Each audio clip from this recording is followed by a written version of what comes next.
what turned being someone who is involved in dance and movement into this can be a healing thing rather than I'm just a dancer and a mover? Yeah, that's interesting. So I want to speak to that. Actually, I was not a trained dancer. I came to dance at age 23 about. So I Mm-hmm. didn't have all the structure, all the stuff everyone else has who's a dancer with quotes around it. And it was an amazing experience of dancing freely without mirrors and doing all the comparative stuff that we do to just feel this incredible sense of presence. It was like I came back into my body. I call it like the Tony puddle, where I like slammed back into my body after years of dissociative behaviors that I didn't even know were dissociation, because we don't know what that is when we're younger. We don't know that this, and that are signs of dissociation until we study this stuff, right? So I was literally, I call it the escape hatch in my book, like living in this like little escape hatch up over my head, like kind of in the body, but kind of not, just because not wanting to feel.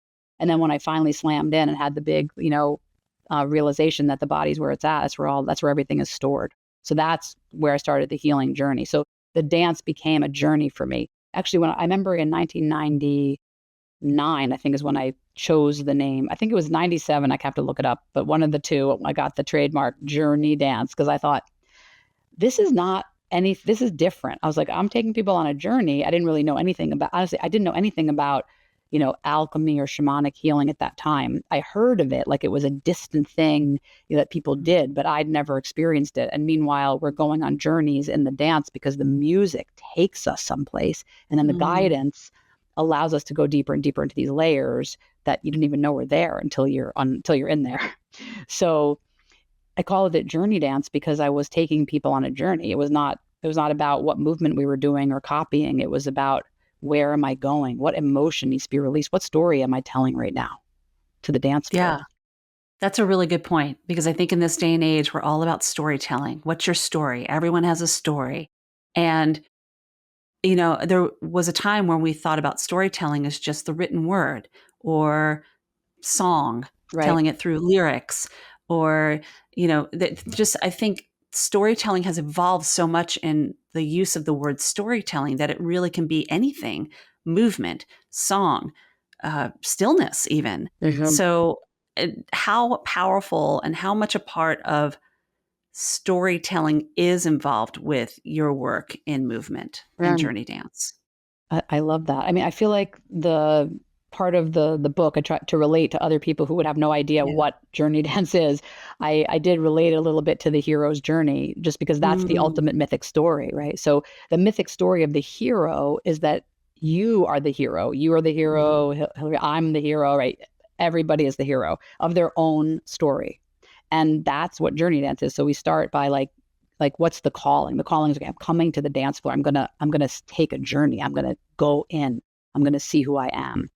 And it's really interesting because when you come to the dance floor in this particular container, journey dance, the embody practice that I'm calling it now, embody, feel, heal, transform your life, is it's like an assessment mixed with an experience, mixed with like a therapeutic healing session, mixed with a journey, like a journeying session. And there's imagery and all the things woven together. But basically, what happens is you start out, you get into your body. That's step one. Get into your body. And we roll around the floor. We get every body part touched on the floor. I mean, it might be kooky to someone who's never done it before, but once you start rolling around the floor becomes like your lover. You're just like, oh my God, I love rolling around the floor.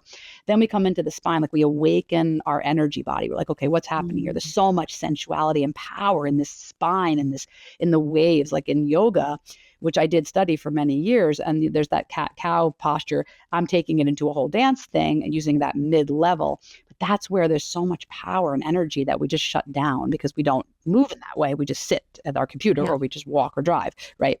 So now we move up into this next place where I'm assessing, like, where am I in space? Proprioception. Where's my hand? Where's my body? Like, how does this thing move? What feels good? And we go into that space, which I call immersion. And then we get into connection with each other and we start to like feel really safe in the space, feel really Mm. present and good. Everyone has a different movement. There's no, you're right and I'm wrong. There's none of that. It's just everyone's different. And then we get into what I call, now we're hitting the ordeal. The hero is now like, okay, what did I really come here for? Right now, I've really arrived. What have I really come here? Well, you've come here to tell your story to the dance floor. What's going on in your life Mm. right now? So that's how I relate it to the hero's journey. Now I'm in this journey now. I'm in my story. I'm telling my story of the dance floor. You could tell the story of your ex-husband. You could tell the story of your ex-wife. You could tell the story of your current relationship. You could tell the story of your children. You could tell the story of the world. Today, for example, we danced and we did a big purging, clearing, transmutation of the energy of the world because it's so intense at this moment. And as it always is throughout time, different times have different intensities, but it's really intense. So I say, how do we transmute that energy? So let's feel the icky and let's pull it through and transmute it into something different. So we do it through the body. We feel the anger, we feel the grief, we feel the sadness, we feel the joy, we feel all the emotions are present and allowed in the dance, right? So we're not outside like yelling and screaming. We're doing this in this very specific container. And that's what we call the ordeal, and then we go to the next phase, which I call alchemy, where we say, okay, now that I've faced my ordeal, I've told my story, I've processed all these feelings, I'm letting them be surfaced, I'm dancing with them. What do I want to do with all this energy? I want to transmute it. So we do something like a visualization of a fire ceremony, or we do a visualization of a creation ceremony, or we build a garden, or we do something with this energy to transmute it. And then we go, so this is kind of how this is the story of it. Yeah, I love it. So I love it. Journey, I know, every journey dance is this story, but it's different music and different moments in your moment. Like, where are you now? Where are you going to be next week? Where are you tomorrow? It's always going to be a different story that you're telling, in a sense, unless you're stuck in a story. And that's why I love journey dance so much, because if I'm stuck in a story, I can tell that story 5,000 times to the dance floor and I won't bother anybody. It won't bother my therapist. It won't bother my shaman. It won't bother my psychic. It won't bother, right? I'm going to tell it myself till I'm cooked on it. And then I'm like, you know what? I've told the story enough times. Like, this has no power over me anymore. And all of a sudden you're like, oh my God, I'm done with that story. It could happen just through the dance.